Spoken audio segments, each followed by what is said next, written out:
একজন মুসলিম যখন বলেছে মেরি ক্রিসমাস, তার মানে হচ্ছে সে স্বীকার করেছে, মন থেকে না করলেও মুখ থেকে বলেছে। কি বলেছে? যে আল্লাহ পাক 25শে ডিসেম্বর সন্তান জন্ম দিয়েছেন। কথাটা এটা হলো না? বিষয়টা বুঝি না আমরা কি বলি, অথচ এই কথা যদি আসমান সমূহ শুনতো, পাহাড় শুনতো, রিয়্যাক্ট করার ক্ষমতা পেত, ইখতিয়ার পেত, তারা নিজের অবস্থান থেকে সরে যেত। এটা সূরা মারিয়ামের শেষের দিকে আছে। ওয়াকুলুনা ইত্তাখাযা রহমানু ওয়ালাদা, তারা বলে যে রহমান সন্তান ধারণ করেছে। লাকাদ জিতুম শাইআন ইদ্দা, তোমরা প্রচন্ড ভয়ঙ্কর কথা নিয়ে এসেছো। তাকাদুস সামাওয়াতু ইয়াতাফাত্তারনা মিনহু ওয়া তানশাক্কুল আরদ ওয়া তাখিরুল জিবালু হাদ্দা। এই কথা শুনে আসমান, জমিন আর এই পাহাড় ফেটে চৌচির হয়ে যেতে চায়। ওদের যদি ক্ষমতা থাকতো, ইখতিয়ার থাকতো, ফেটে চৌচির হয়ে যেত। এত বড় কথা বলেছো তোমরা। এবং তারা তো উৎসব পালন করছে এই দিনগুলোতে। মুসলিমরাও বলছে মেরি ক্রিসমাস, তাই না? আল্লাহ যে বললেন একমাত্র দিন আমার কাছে কি? ইসলাম। অন্য রিলিজনগুলোর কি হবে তাহলে? এটা একটা ভালো প্রশ্ন। শোনেন, যখন নূহ আলাইহিস সালাম ছিলেন, তিনি মুসলিমই ছিলেন এবং তার ধর্মের নাম ইসলামই ছিল।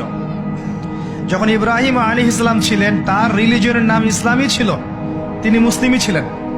দাউদ, সুলাইমান, ঈসা, মূসা, শুআয়ব, হুদ, সালেহ, মুহাম্মদ সাল্লাল্লাহু আলাইহি ওয়াসাল্লাম, কোন নবী মুসলিম ছাড়া অন্য কিছু ছিলেন না।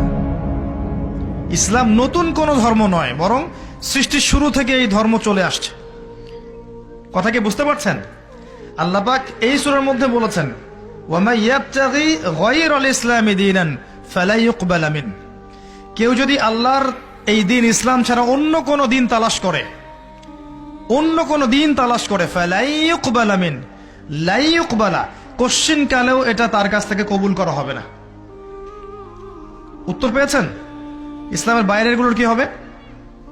এটা উত্তর। কোরআনে আল্লাহ পাক এটা বলেছেন, সূরা আলে ইমরানের মধ্যে আছে। আল্লাহ আরো বলেছেন যে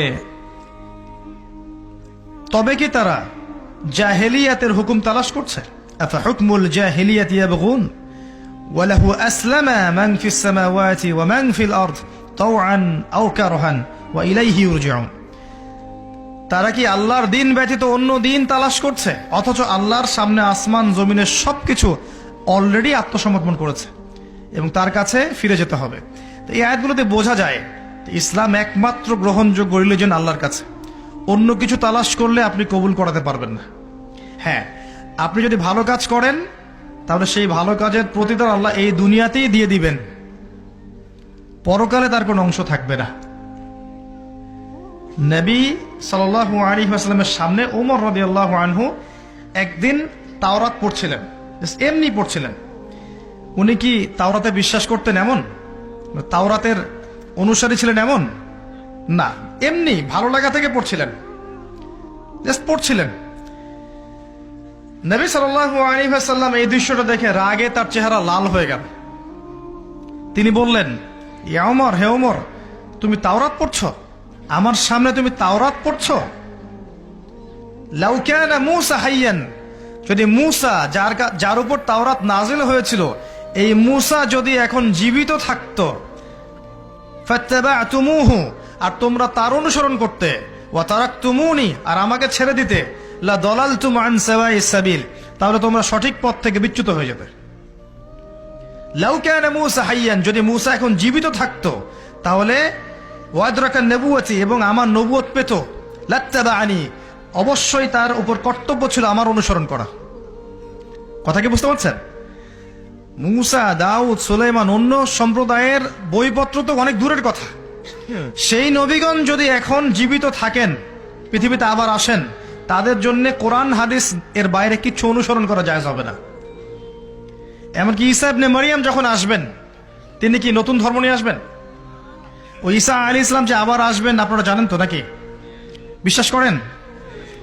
কিন্তু এক শ্রেণীর মানুষ বলছে যে ঈসা আলাইহিস সালামকে তারা হত্যা করেছে, ক্রুশবিদ্ধ করেছে। আপনি কি বলেন? তো ঈসা ইবনে মারইয়াম যখন আসবেন তিনি মুহাম্মদ সাল্লাল্লাহু আলাইহি ওয়াসাল্লামের উম্মাহ হয়ে আসবেন। তার আসার কারণ কি, কি জন্য আসবেন? হ্যাঁ, মাশাআল্লাহ, তিনি হচ্ছেন সত্য মাসিহ। সত্য মাসিহ আসবেন মিথ্যা মাসিহকে হত্যা করতে। মিথ্যা মাসিহের নাম মাসিহুদ দাজ্জাল। আর দাজ্জাল নিয়ে খুব একটা আলোচনা হয় না আমাদের সমাজে। এটাও একটা কিয়ামতের সাইন যে দাজ্জালের আগমনের আগে আগে মানুষ তার আলোচনা ছেড়ে দিবে। এরকমও আছে কিন্তু হাদিসে যে দাজ্জালের আগমনের আগে আগে মানুষ তাকে নিয়ে খুব একটা আলোচনা করবে না। তো সে বিশ্ব শাসন করবে এবং জিউসরাওকে ফলো করবে।